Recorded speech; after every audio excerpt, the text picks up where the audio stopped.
que a gente, entre outros que a gente estudou, já foi unanimidade entre as pessoas que participaram dessa decisão, que está bastante avançado, mas ainda em negociação, por isso não vou poder dar mais detalhes ou nomes aqui, mas nos próximos dias, em breve, com certeza, vocês já vão ter essa notícia. Muito bem. Nos próximos dias, no caso hoje, mais precisamente agora, o Raí não pode falar, mas o Nicola pode. Quem é o novo técnico do São Paulo, Nicola? A menos que uma catástrofe aconteça, o técnico vai ser o Diego Aguirre, que já deixou Montevidéu e desembarcou agora há pouco em São Paulo para acertar os últimos detalhes. Desde ontem, o Aguirre, o empresário dele, o Jorge Américo, e os dirigentes do São Paulo conversam por telefone. A conversa evoluiu tanto a ponto de o Aguirre pegar um avião e vir a São Paulo para acertar os últimos detalhes. Salário, tempo de contrato e as coisas mais importantes já estão definidas, já estão acertadas. Você tem essa informação? Não tenho como cravar que até dezembro desse ano, mas um indício era que até dezembro desse ano o salário não conseguia apurar. Faltam detalhes. Que tipo de detalhes? Tá bom, se vocês me mandarem embora, eu vou ter direito a qual multa? A comissão técnica vai ser formada por quais pessoas? Então, esses detalhes todos vão ser debatidos a partir da chegada dele. O Jardine, por exemplo, não se sabe. O Jardine assim. O Jardine é importante porque há um plano de carreira para o Jardine dentro do São Paulo. Então, o Jardine será um auxiliar técnico fixo da comissão. É possível que a diretoria do São Paulo tenha de comunicar ao Aguirre, esse aqui é nosso funcionário de confiança, vai precisar fazer parte da sua comissão técnica. Mas a conversa evoluiu. Está muito próximo o martelo está muito próximo de ser batido, e a tendência, William, é que o Aguirre já esteja amanhã no Morumbi para assistir ao jogo entre São Paulo e Red Bull, a última rodada do Campeonato Paulista da fase de grupos. Não vai comandar o time vai ser comandado pelo André Jardine, e aí na segunda-feira possivelmente ele será apresentado. Resta saber se o Aguirre já assume o time e treina e comanda o time contra o CRB, partida decisiva da Copa do Brasil, ou se ele deixa para assumir o time para valer na quinta-feira. O problema é que também seria às vésperas de um jogo de mata-mata do Campeonato Paulista. Ele chega no momento onde todo jogo é decisivo, exceto o de amanhã. Ele tem a Copa do Brasil e o Paulista vai no mata-mata e não tem jeito. Chega com responsabilidades importantes o Aguirre, hein? Ele está naquela leva dos treinadores de março, né? Que são os caras que já estão ali observando e vendo a turma entrar pelo cano com os campeonatos estaduais. Então, em março é muito comum. Não tem mais as águas de março fechando o verão, né? Tem que fazer os treinadores de março abrindo a temporada. Abrindo a temporada. O futebol brasileiro funciona assim. Só que ele vem para pegar um São Paulo que não vem rendendo há anos e anos, sem o devido tempo para dar consistência.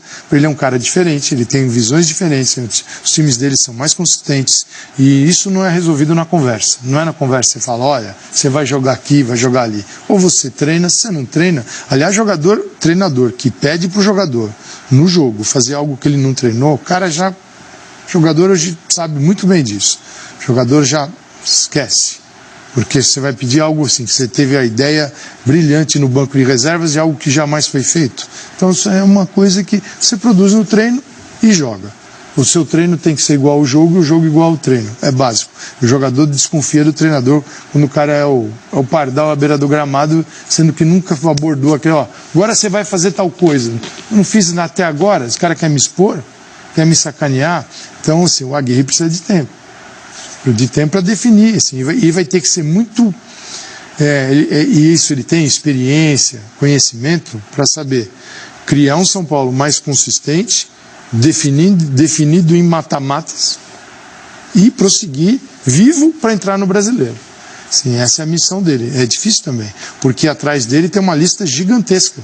A gente mostrou ontem no bate-bola, são 25 trocas em 10 anos e 2 títulos. O Corinthians teve 10 e 11 títulos. Então, assim, era engraçado, é inversamente proporcional a quantidade, você pegar Palmeiras, Santos, São Paulo e Corinthians, a quantidade de treinadores trocados com a de títulos. Quem menos trocou, ganhou mais títulos. Mas também não é assim. Você tem treinadores, a gente mesmo diz aqui, os treinadores precisam se preparar, precisam estar mais preparados, precisam avançar. Então, também, quando você defende a permanência irrestrita, porque é uma convicção de que eles precisam de tempo, mas eles também não oferecem o máximo porque não são preparados, há uma contradição aí. Então, existem trabalhos que você olha e eles não saem do lugar. Então, é preciso saber olhar para ver onde é que o treinador já se mostra presente no time de futebol e qual é a perspectiva de evolução. Tem treinadores que não conseguem, você não consegue enxergar o trabalho dele. E o Dorival já estava patinando. Então, aí, por isso... O Dorival reclamou muito da falta de tempo, que é comum a muitos clubes.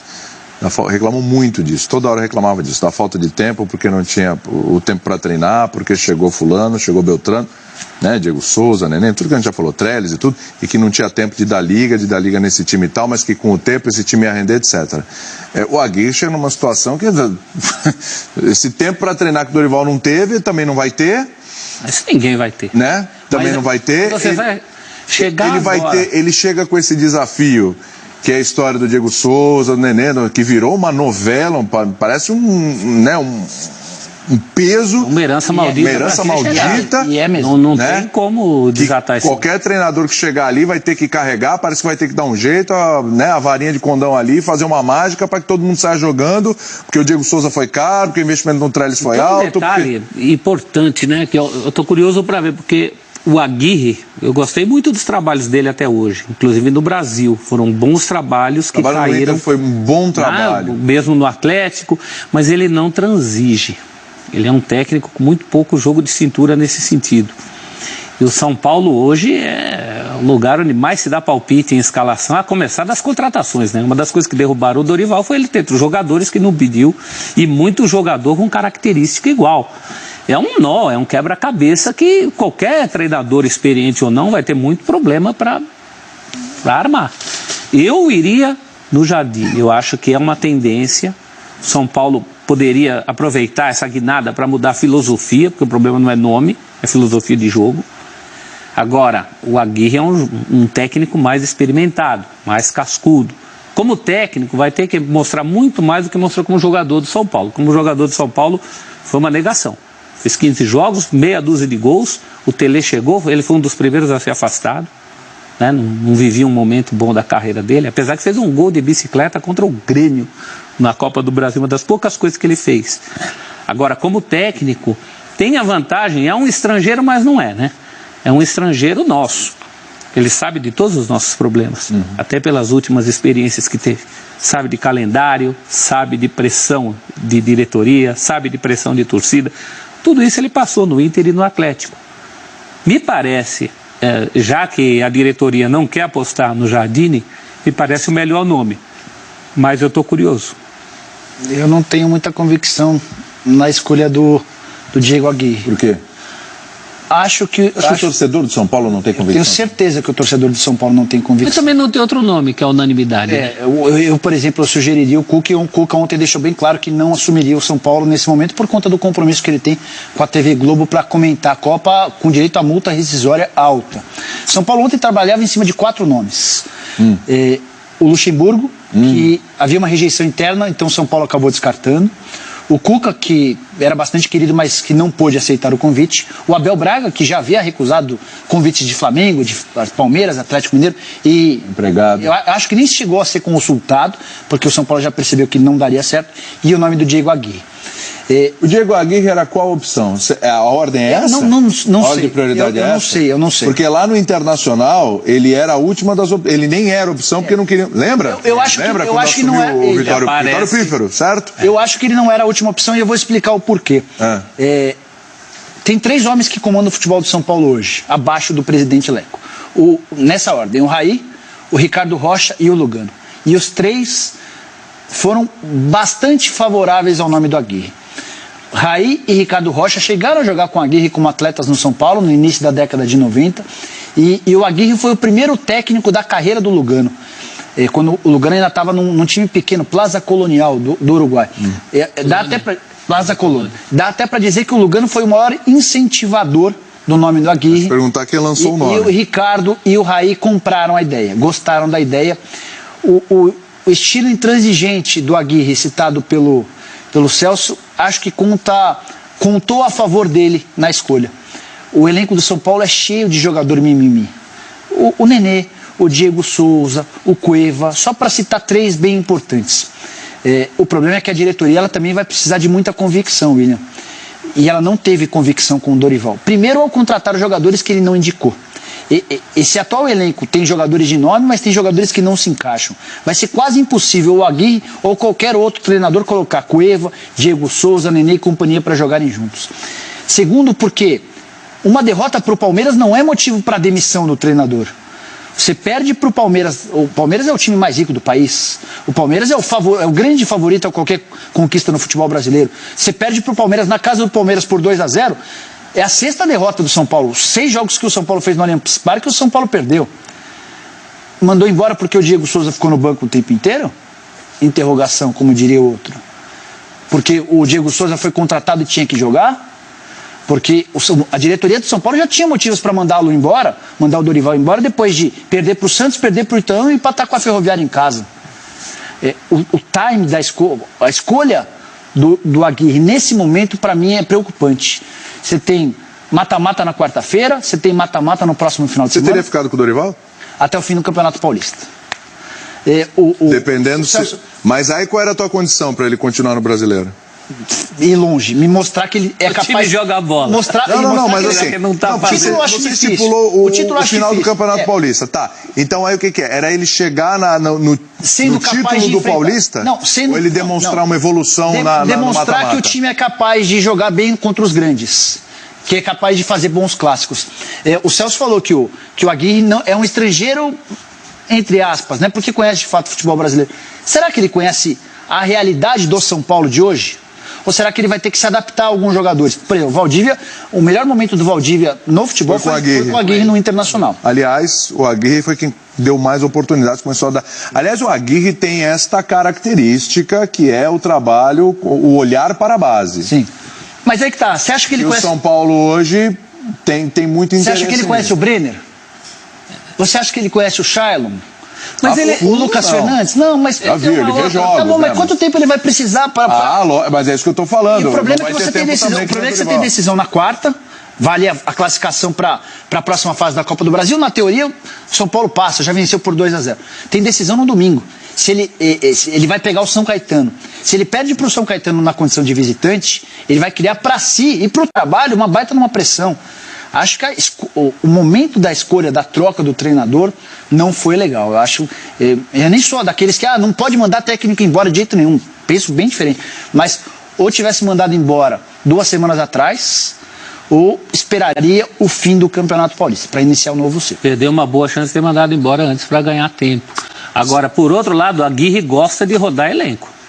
Então, todo mundo vai jogar. É o treinador do rodízio. Todo mundo vai jogar. Lembra quando o Aguirre saiu do Internacional, o Argel assume, a primeira coisa que o Argel fala, acabou o rodízio, não tem rodízio. Justamente o que matou o Aguirre naquela oportunidade, e as pessoas não estavam interessadas, que meio time estava contundido, não podia jogar naquele momento. Uma das coisas que matou o Aguirre do Inter foi isso. Agora, quando o Nicola fala que é bom a intransigência dele em relação aos jogadores, que ele vai determinar limites, eu nem penso em relação aos jogadores, eu penso na intransigência dos de fora, de diretoria, de pressões que a gente sabe que tem no São Paulo. Então, é da carta branca para o homem trabalhar.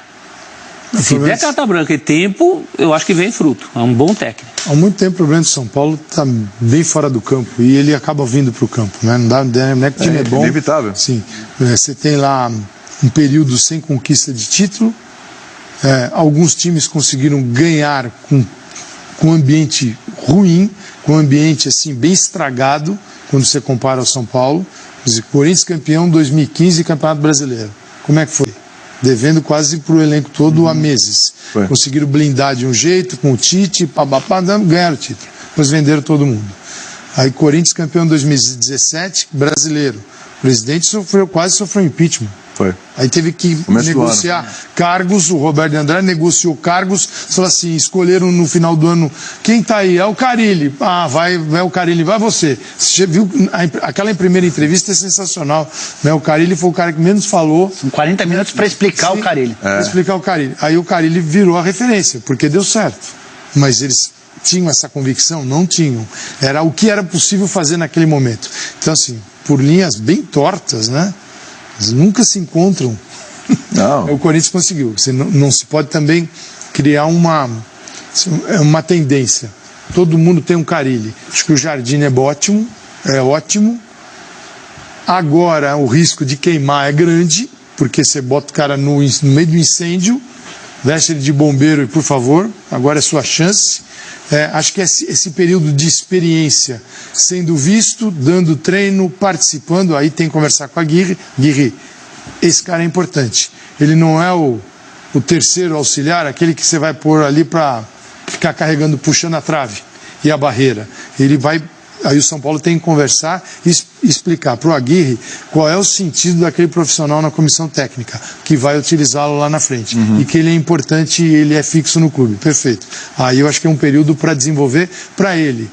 Conviver com os profissionais, ser reconhecido, mostrar qual é o seu trabalho dentro da comissão técnica para no futuro ser uma alternativa. E parece ser muito boa. Mas é bom cuidar para não estragar. Porque quando você tem um cara desse que vem, né, muito bem na base, ele também tem a expectativa de virar treinador. Não é só o jogador. E a gente sempre diz que o jogador tem que ter O que a gente tem que fazer com o jogador? Saber fazer essa passagem da base para o profissional. E também um treinador é a mesma coisa. Né?